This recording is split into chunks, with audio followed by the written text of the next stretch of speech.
안녕하세요. 토요미스테리 디바 제시카입니다. 과거 2003년 이쯤 일본에서는 한창 온라인 커뮤니티 문화가 발달하고 있었어요. 그중 가장 눈에 띄는 사이트 하나가 있는데 어둠의 직업 소개소입니다.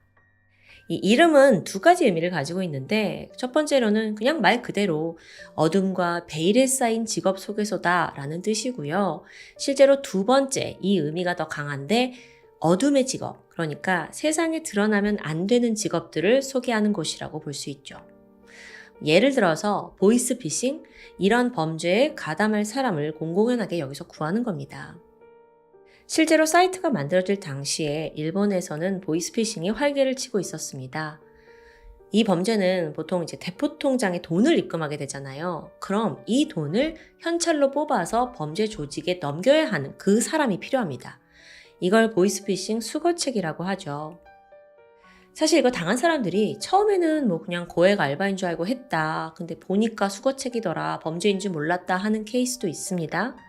근데 일본의 어둠의 직업 소개서에서는 아까도 말씀드렸다시피 그냥 대놓고 야, 수거책 할 사람 빨리 모여 이렇게 말을 합니다.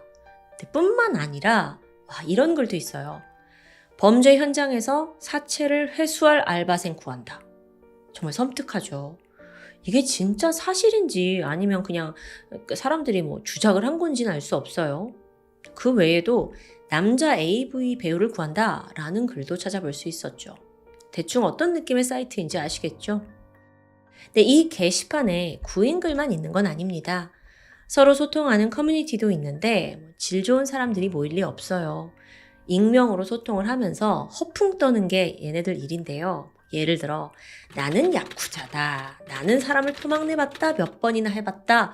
너는 겨우 그 정도냐? 나는 내장도 꺼내봤다. 이런 아주 철없는 지들끼리 나는 얼마나 흉악 범죄를 저지를 수 있는지를 좀 과시하는 분위기였습니다. 근데 이게 제재가 없으니까 점점 수위가 세져요. 그렇게 몇 년이 지나고 결국 사건 하나가 터지고 말았죠. 때는 2007년 8월 16일입니다.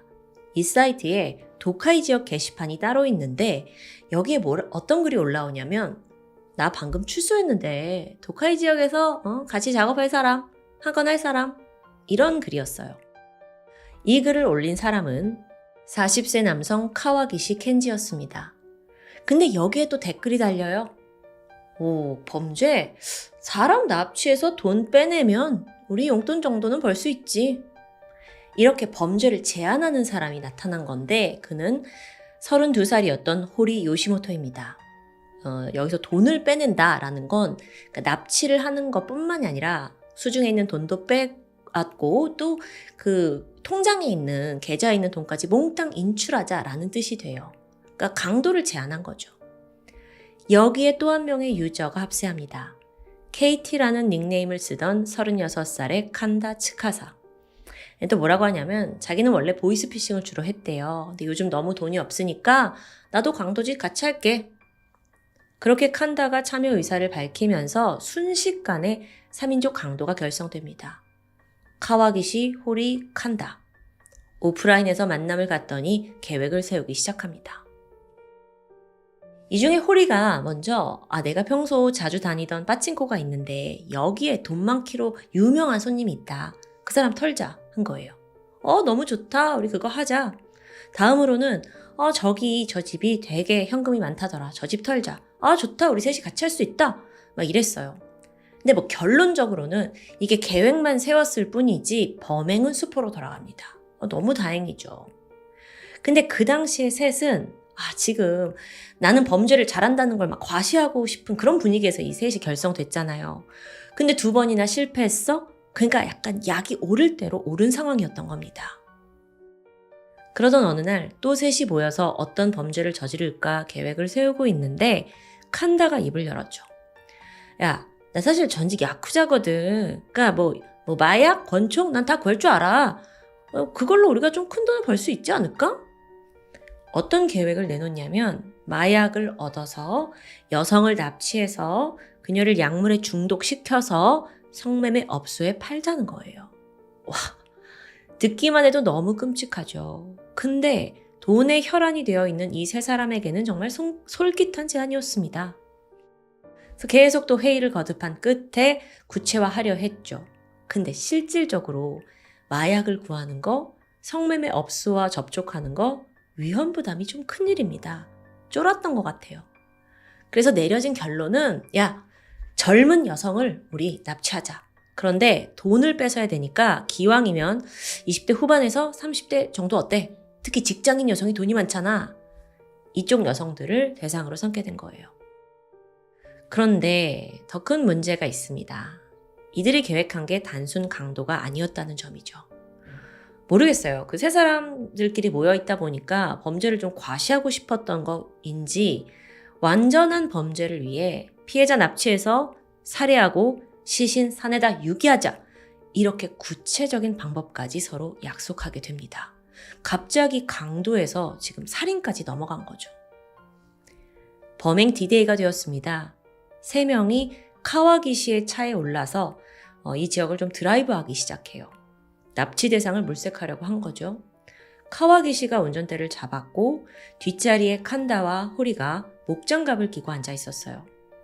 계획이 뭐였냐면 쭉 돌아다니다가 이제 만만한 여성을 보면 이 여성이 만약 차 왼쪽으로 지나가면 칸다가 문 열어서 잡아 끌고 오른쪽으로 지나가면 호리가 문 열어서 잡아 넣겠다. 이런 겁니다. 또 이 여성이 차에 들어와서 소리를 칠 테니까 입을 막기 위해서 박스 테이프를 막 여러 개 준비해 놨어요.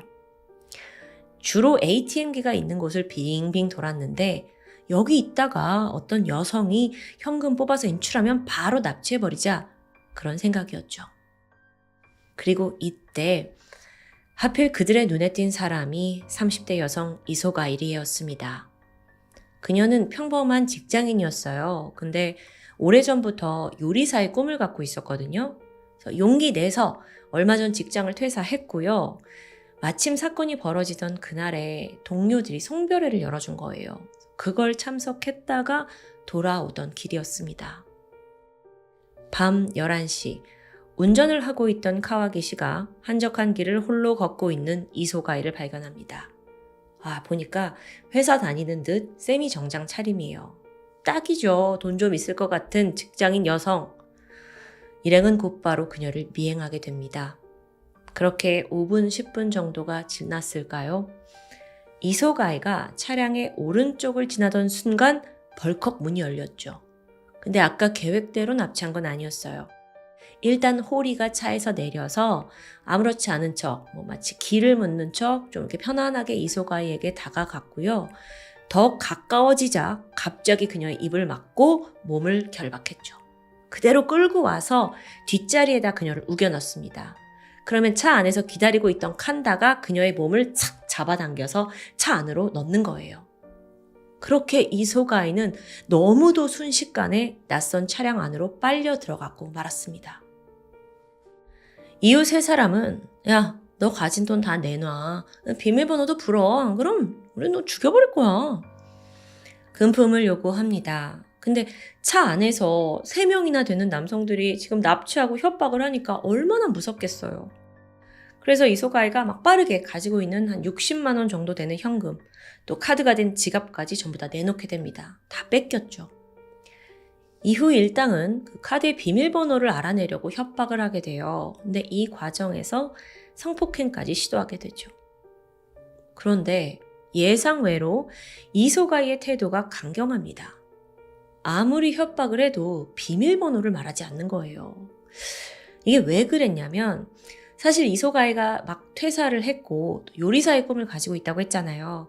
그 꿈을 이루려고 여태 열심히 돈을 모아가지고 꽤 여기에 많은 돈이 모여 있었기 때문이에요. 그러니까 자기의 꿈과도 같은 돈이니까 절대 이것만큼은 뺏기고 싶지 않았던 거죠. 예상과 달리 그녀의 너무도 완강한 태도에 일당이 좀 당황합니다. 그래서 카와기시가 방법을 바꿔요. 바로 10%런 시카를 꺼내더니 그냥 목에 들이미는 거예요. 야, 너 5분 내로 말하지 않으면 우리가 죽여버릴 거야? 무섭게 협박도 했지만 이소가이는 쉽사리 입을 열지 않습니다. 그러자 칸다가 호리에게 말해요. 야, 그냥 한 2번 그냥 찔러. 그러니까 호리도 정작 찌르지는 못하고 이소가이를 그냥 찌를 기세로 위협하고 있었죠. 정말 상황이 좋지 않습니다. 그래서 이소가이가 내가 이러다 죽겠다 싶었는지 비밀번호를 털어놔요. 힘겹게. 2960, 2960이에요. 그런데요, 여러분. 사실 이 번호는 가짜였습니다. 끝까지 번호를 제대로 주지 않았던 거예요. 근데 범죄자들은 그것도 모르고 일단 메모를 막 했죠. 그리고 다 됐다고 생각했는지 계획한 대로 다음 일로 넘어갑니다.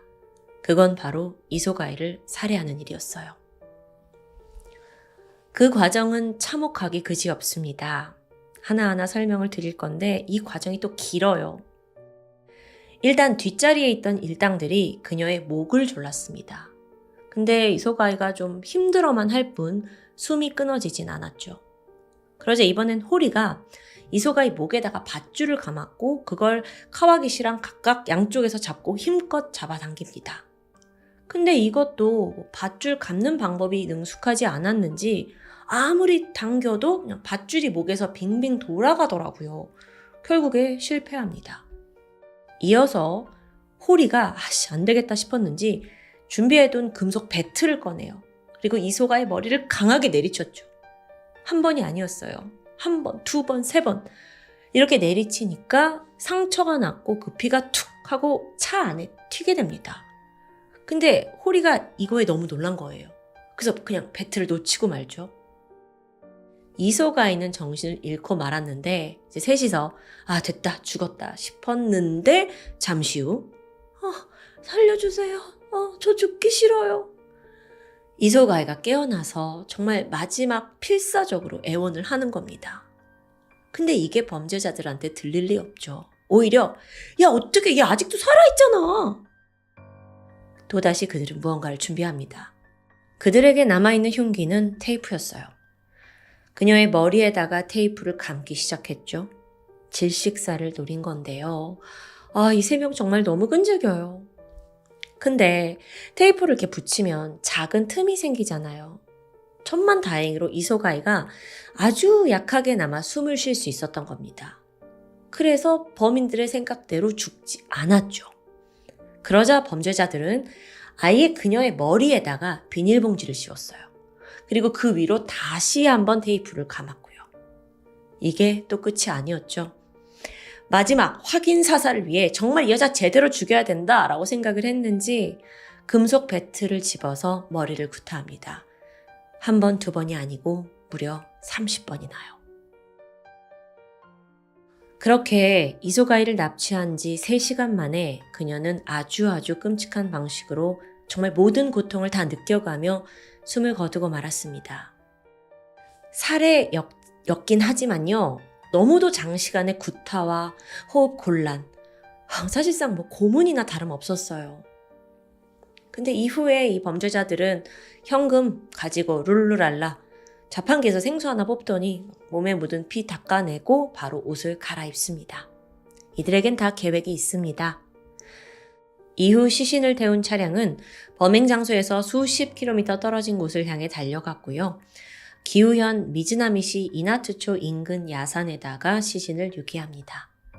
그렇게 모든 게 끝났다고 생각한 범인들이 찾은 곳은 근처 ATM 기기였습니다. 아까 뺏은 그 카드에서 돈 인출하려고요. 근데 문제가 있었죠. 비밀번호가 자꾸 오류가 나는 거예요. 혹시 기계가 문제가 있나 싶어서 아예 다른 ATM기 가가지고 다 확인을 하거든요. 근데 계속 오류만 뜨고 돈을 인출할 수 없습니다. 심지어는요, 아까 그 훔친 지갑에서 신분증 꺼내가지고 생년월일, 보통 생년월일로 많이 하잖아요. 막 조합을 해가지고 해보는데 다 안 돼요. 짜증납니다. 결론적으로 이 세 사람은 오늘 밤 이런 살인과 시신 유기까지 다 했는데 60만 원만 손에 있을 뿐이었어요. 생각보다 수입이 너무 적죠. 그러니까 이 세 사람이 어떻게 말을 하냐면 야, 오늘 밤에 또 하면 돼. 오늘 밤에도 여자 한 명 납치해서 이렇게 돈 빼앗자. 약속한 후에 셋은 각자 흩어지게 됩니다. 일단 호리와 칸다는 집으로 향했어요. 그런데 카와기시는 차에 좀 남아 있었죠. 한숨 자려고 했지만 좀처럼 잠이 오질 않았고 그러면서 오늘 있었던 일을 하나하나 되짚어보게 됩니다. 사실 카와기 씨는 범행을 하자고 하긴 했지만 사람을 죽일 생각까지는 아니었거든요. 왜냐면 얘가 전과가 있어요. 그래서 그 지문이 일본 경시청 데이터베이스에 다 등록이 되어 있었습니다. 살인사건 같은 큰 범죄에 연루되면 상대적으로 경찰의 표적이 되기 매우 쉽죠. 아니 그렇게 생각하니까 오늘 범행하는 내내 계속 자기 차로 이동을 했더라고요. 나 이러면 쉽게 걸릴 것 같은데? 아니 그러고 보니까 호리와 칸다 얘네들은 사실 지들 입으로는 나는 한 번도 경찰에 잡힌 적이 없다라고 했어요. 그러니까 전과가 없으니까 더 자유롭게 행동한 것 같기도 하고요. 그제서야 정신이 번쩍 든 카와기 씨는 불안해지기 시작합니다. 나 이러다 금방 잡히는 거 아니야? 그날 밤 한숨도 자지 못했고 두려움은 더 커져갔어요. 결국 다음날 아침 그가 선택한 건 자수였습니다. 이게 어차피 나중에 들통나면 나라도 먼저 자수해서 형량을 좀 줄여보자 라는 생각이었죠. 그는 경찰서로 갔고 이소가이가 사망한 지 몇 시간 만에 이 사건의 모든 전말이 수면에 드러납니다. 그리고 그날 밤 경찰은 카와기 씨를 믿기로 해서 공범이던 호리와 칸다를 불러냈고 그들까지 체포하는 데 성공합니다.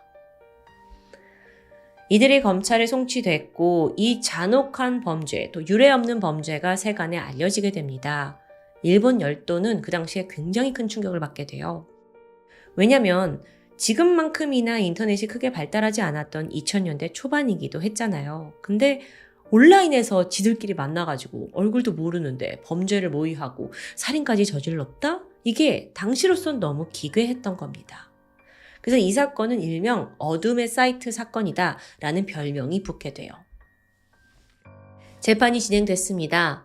자수를 한 카와기 씨는 무기징역을 받았고요. 호리와 칸다는 1심에서 모두 사형을 선고받아요. 근데 칸다는 1심 결과 그냥 받아들이고 사형을 확정지었고요. 결국 2015년에 이 사형이 집행이 됩니다. 반면에 호리는 억울하다 하면서 항소와 상고를 거듭합니다. 정확하게는 무기징역만이라도 달라. 나는 사형은 너무 심한 것 같다. 라는 입장이에요. 근데 수사를 쭉 하다 보니까 호리에 관련된 이전에 저지른 강도살인까지 또 밝혀진 겁니다. 이건 말이 안 되죠. 결국 그는 현재까지 일본의 사형수로 복역하고 있습니다. 인터넷이 우리 삶을 엄청나게 발전시킨 건 분명한 사실입니다. 제가 여러분한테 이런 전 세계 사건, 사고, 미스테리 들려드릴 수 있는 것도 바로 이 인터넷 덕분이고요. 하지만 이 편리함이 종종 범죄의 계기를 마련하고 있기도 합니다. 현재의 어둠의 사이트는 폐쇄되었지만 그 장소가 그냥 다른 SNS, 어떤 플랫폼으로 옮겨간 게 아닌가라는 생각이 들어요. 즉, 지금도 어둠의 네트워크는 우리가 잘 모르는 곳에서 여전히 건재하고 있을 수 있죠. 마지막으로 피해자의 어머니는 사건이 발생한 지 10수년이 지난 오늘까지도 마음에 큰 상처를 안고 살아갑니다. 특히나 이 강도들에게 끝까지 저항하는 그 딸의 모습을 떠올리면서 정말 눈물이 앞을 가리고 있죠. 어머니가 한 인터뷰를 통해서 이런 사건이 다시는 일어나지 않았으면 좋겠다라고 심정을 밝혔는데요. 사건이 발생한 지 20년이 가까이 흐른 지금 과연 세상은 더 안전해졌을까요? 억울하게 유명을 달리한 이소가이 리에 씨의 명복을 빌겠습니다. 지금까지 토요미스테리 디바제시카입니다. 안녕하세요. 토요미스테리 디바제시카입니다. 여러분은 워낙 미스테리, 사건, 사고 채널을 자주 접하실 테니까 다크웹에 대해서 익숙하시죠? 모든 다크웹이 그런 건 아니지만 상당수 불법적인 일을 하거나 또는 뭔가 은밀한 거래가 이뤄지는 목적으로 이 사이트가 개설되는 경우가 많습니다. 최근 조사에 따르면 다크웹에서 주로 음란물 같은 그런 불법 자료를 공유하기도 하고요. 또 마약과 무기 구매 그리고 개인정보까지 거래된다고 하는데요. 완전히 범죄의 온상이 되고 있는 거죠. 그런데 여기엔 또 다른 문제가 있습니다. 접속 자체가 까다로운 다크웹이 있는가 반면 간단한 키워드로도 그냥 누구나 쉽게 접근할 수 있는 새로운 다크웹이 존재하기 때문입니다. 그렇다 보니까 평범한 이용자가 자신도 모르는 사이에 이 불법적인 것에 노출되고 심지어 범죄에 가담하는 일이 벌어지고 있는데요. 오늘 사건도 그중 하나로 볼 수 있습니다. 2014년 8월 4일 오전 11시 20분 일본의 도치기현 사노시 센바라는 작고 조용한 동네가 떠들썩해지는 일이 발생합니다. 평범하게 회사를 다니던 47살 남성 A씨가 출근길에 가다가 어제까지 보이지 않던 수상한 것을 발견한 겁니다. 얼핏 봐도 굉장히 부피가 큰 골판지 박스였어요. 이걸 지나치고 출근한 남성이 사람들한테 저 회사 앞에 엄청 큰 박스가 있던데 이거 치워야 되는 거 아니에요? 라고 말하게 되죠. 이건 분명 수상한 물건이었습니다. 그래서 회사 측은 일단 경찰에 신고를 하는 게 낫다고 판단하게 되는데요. 오후 1시 경찰들이 현장에 도착했습니다. 무단 쓰레기라고 생각했던 상자를 연 순간 안에는 작은 여성의 시신이 발견됩니다. 키 160cm에 어깨까지 오는 밝은 갈색 머리. 나이는 정확히 알 수 없었는데요. 적어도 15살에서 20살 사이의 청소년으로 보였죠. 눈에 띄는 외상은 없었는데 심지어 저항하는 적도 없고 옷도 헝클어지지 않은 채 정갈한 모습입니다. 이렇게 길에서 발견된 골판지 시신으로 인해 마을은 순식간에 긴장 상태가 됩니다. 다음 날인 5일 오전 부검 결과가 나왔습니다. 아직 부패가 되기 전이라 비교적 정확한 결과를 알 수 있었죠. 우선 시신의 혈액에서 여러 종류의 항정신약 성분이 검출되었습니다. 항정신약. 혹시 누군가 다량의 약을 먹이고 이 아이를 살해한 걸까요? 치아를 분석한 끝에 신원도 확인됐죠. 사망한 이는 사이타마현 출신의 16살 소녀 시라츠 카나. 이 사이타마현이라는 곳은요, 시신이 발견된 도치기현과 바로 인접해 있는 곳입니다. 그런데 사망한 시라츠 카나, 이 아이가 무려 2년 전부터 실종 신고가 된 상태였어요. 최초 신고가 됐을 당시에 그녀는 아동 자립지원시설, 그러니까 쉽게 말해서 보육원에서 생활을 하고 있었죠. 그러던 2012년 9월 돌연 카나가 자취를 감추게 되고 시설 관계자가 경찰에 실종 신고를 했습니다. 당시 이 보육원은 생활이나 좀 행실에 문제가 있는 아이들이 많이 머물고 있었는데 그렇다 보니까 당시의 경찰은 단순 가출로 여기게 되죠. 근데 그 기간이 길어집니다. 그러자 결국 이 카나의 친모에게도 연락이 취해졌어요. 다음 해인 2013년 2월 어머니 또한 경찰에 실종 신고를 접수합니다. 그리고 그때로부터 1년 반이 지난 2014년 8월에 돼서야 아이가 싸늘한 시신으로 돌아온 겁니다. 처음 경찰은 이 골판지 박스를 버리고 간 목격자를 찾으려고 했는데 없습니다. 그래서 용의자를 찾을 증거가 없어요. 사건 해결에 꽤 난항을 겪을 거라고 예상했지만 사건이 예상 밖으로 술술 풀려갑니다. 시신이 발견되고 다음 날인 5일 늦은 밤에 신주쿠 경찰서로 한 남성이 들어와요. 그는 이와사키 하루유키였죠. 45세의 무직 남성입니다. 그는 이 지역을 떠들썩하게 했던 골판지 박스 시체 유기 사건을 막 뉴스로 접했다면서 떨리는 목소리로 말했죠. 그게 발견된 이상 제가 더 이상 도망갈 수 없다고 생각했어요. 이게 지금 자수를 한 것 같은데요. 하지만 정작 그는 카나를 직접 죽인 범인은 자신이 아니라고 말합니다. 돈을 준다길래 그저 시체 유기를 도왔다고 해명했죠. 게다가 처음에는 그게 시체라는 것도 몰랐고 자신은 죽은 이와 전혀 관련이 없다고 말하는데요. 아니, 그렇다면 하루유키는 어떻게 이 시체 유기에 가담하게 된 걸까요? 그 통로가 된 게 한 구직 사이트였습니다. 이 하루유키가 무직 생활이 길어지게 되자 가족들이 좀 나가서 일 좀 해라 라고 채근을 하게 되죠. 그래서 결국 그는 인터넷 구직 사이트를 들락거리다가 구미를 자극한 게 있었는데 그게 바로 다크웹의 구직 사이트였습니다. 일본에서는요, 대표적으로 뒷면의 헬로워크 또는 어둠의 직업안정소라는 음지에서 직업을 구하는 사이트가 존재합니다. 합법적인 일도 있지만 이게 다크웹인 만큼 구인을 제대로 할 수 없는 불법적인 일을 이제 알바로 요청하는 게 대다수라고 하는데요. 그러다 보니까 보상도 일반적인 알바와 비교할 수 없을 만큼 두둑합니다. 그래서 일본에서는요, 종종 고액의 알바를 구하는 이들이 이 다크웹을 이용한다고 해요. 그중 한 명이 하루유키였고요. 그에게 주어진 일은 꽤 쉬워 보였습니다. 단순히 짐을 운반하는 거였는데 웬일인지 보수가 짭짤했죠. 하루유키는 단순히 불법 산업 폐기물을 처리하는 일일 거야 라고 예상했습니다. 그리고 약속 당일 만나기로 한 코시기야의 시내의 한 아파트로 향하게 되죠. 그리고 거기서 자신이 운반해야 하는 게 산업 폐기물이 아니라 사람의 시신이라는 걸 알게 됩니다. 이때 하루유키가 갈등하게 돼요. 뭐야? 이 정도로 위험한 일이라면 이건 하루에 적어도 100만엔, 그러니까 약 1000만 원은 뜯어낼 수 있는 거 아니야? 우리가 예상했던 갈등은 아니었죠. 결국 그는 이 시신 유기에 동참하기로 결정했고요. 아파트에서 만난 남성과 함께 시신을 이불에 둘둘 말아 커다란 골판지 상자에 포장하듯 넣었습니다. 그리고 자동차를 이용해 상자를 거리에 유기하게 되는데요. 자, 이 증언으로 인해서 수사는 급물살을 타게 됩니다. 특별수사반이 그가 방문했던 아파트의 주소를 확보했고요.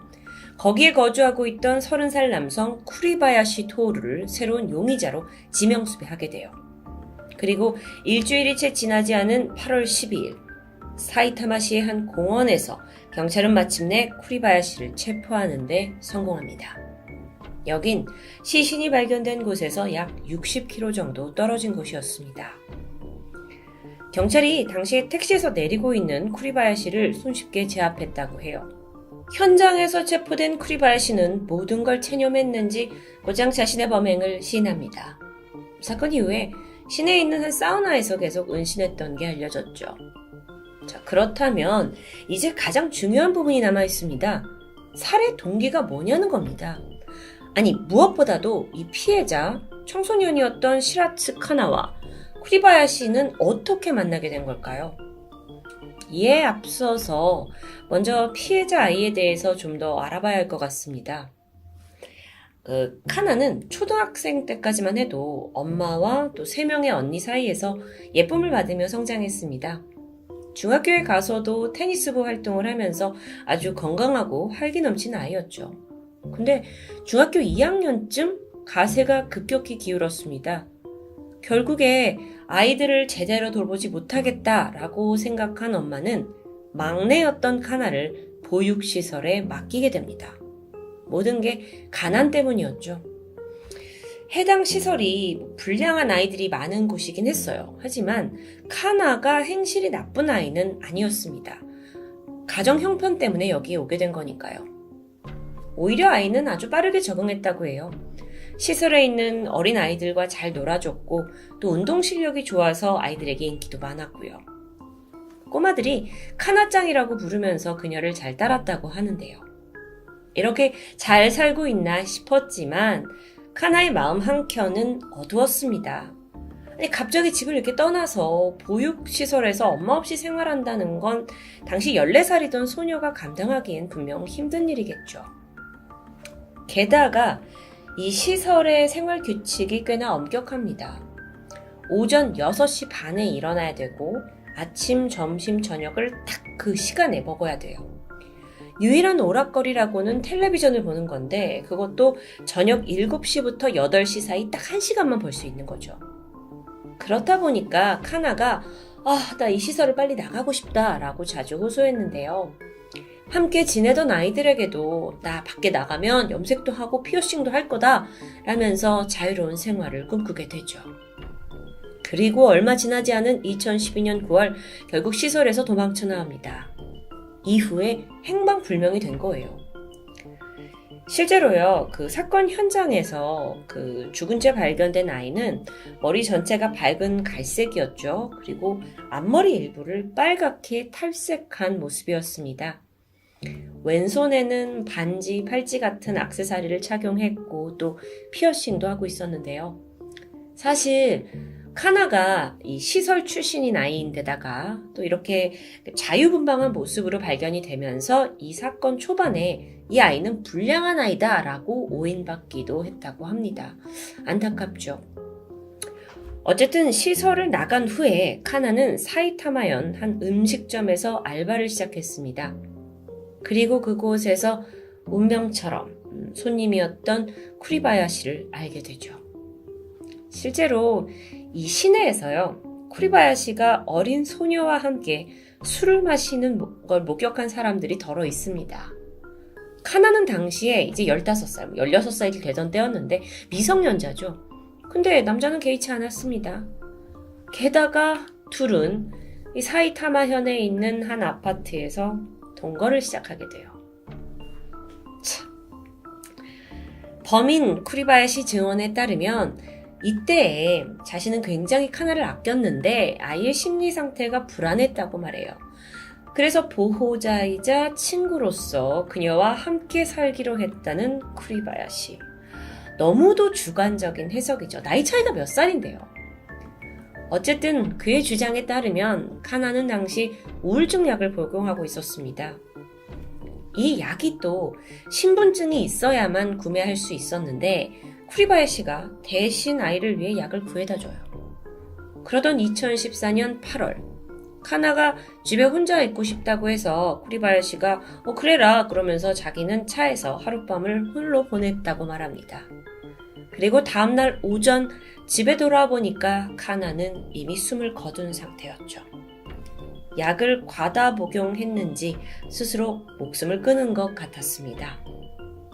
물론 여러분, 이건 이제 약을 과다 복용했다는 건 부검 결과도 일치해요. 하지만 정말 그녀가 스스로 약을 섭취한 건지 아니면 어떤 강압이 있었는지 이건 오로지 사망한 카나 그리고 동거인을 자처한 쿠리바야시만 알고 있겠죠. 남성은 당황했습니다. 사망해 있으니까요. 그런데 자기가 미성년자와 동거했다, 우리는 사랑을 했다, 이걸 누가 쉽게 이해할 수 없을 것 같았습니다. 그리고 무엇보다도 자신이 이 아이를 죽였을 거라고 의심받을 게 뻔했기 때문에 신고하는 것 대신에 시신 유기를 선택합니다. 그리고 익명이 보장되는 다크웹 구집 사이트에 글을 올렸죠. 시신을 같이 이제 운반해달라는 건데요. 머지않아 그 일을 자청하고 나선 사람이 하루유키였습니다. 자, 그렇게 일이 순조롭게 풀리는 듯 했어요. 그러다가 하루유키가 자수를 하면서 그의 존재가 세상에 드러나게 되죠. 자, 이제는요. 과연 이 남자가 시신 유기만 했는지 아니면 카나의 죽음에 직접적인 연관이 있는지를 밝혀야 할 텐데요. 쿠리바야시는 최종 법정에서 징역 2년 6개월에 집행유예 5년형을 선고받습니다. 감옥에 안 간다는 얘기예요. 즉 그 말은 그가 끝내 카나를 직접 살해했다는 증거를 찾지 못했고 시신 유기 죄목으로만 처벌을 받은 상황입니다.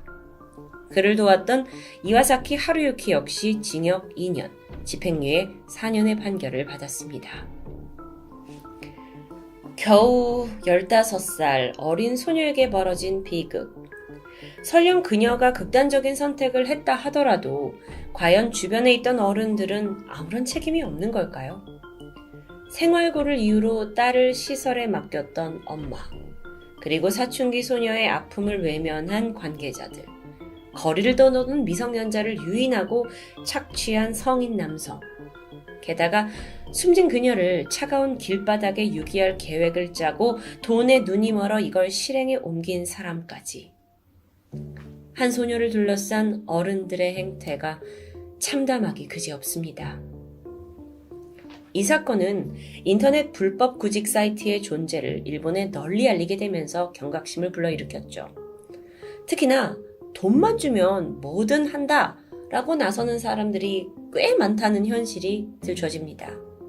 실제로 일본의 한 기자가요, 그 실태를 취재했는데 그 과정에서 나도 예전에 비슷한 방식으로 시신 유기를 한 적이 있다 라는 진술도 있었습니다. 그 이야기를 좀 들어보니까 이 남성 역시 다크웹 구직 사이트를 통해서 일을 찾게 돼요. 작은 상자 하나를 옮겨달라는 내용이었죠. 그래서 그 상자를 이제 건네받았고 절대 안에 내용물을 보지 말라라는 경고를 듣게 됩니다. 그리고 이후 도쿄에서 간사이까지 배송을 시작하게 되는데요. 보지 말라면 더 보고 싶은 법이죠. 참다 못한 그는 신칸센 기차를 타고 가던 중에 살짝 상자 안을 들여다보게 됩니다. 안에는 잘려진 손가락이 들어있었습니다. 자, 이 상황에서 그는 어떻게 해야 할까요? 당장 경찰에 신고해야 한다라는 생각보다는 망설임이 앞섰습니다. 왜냐하면 수십만 엔의 꽤 짭짤한 보수가 걸려있는 일이었기 때문이었죠. 결국 그는 신고를 단념하고 돈만 챙겼습니다.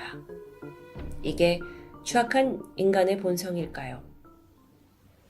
한편 카나의 사건이 알려진 후에 그녀가 초등학교 졸업문집에 쓴 짤막한 글이 화제가 됐습니다.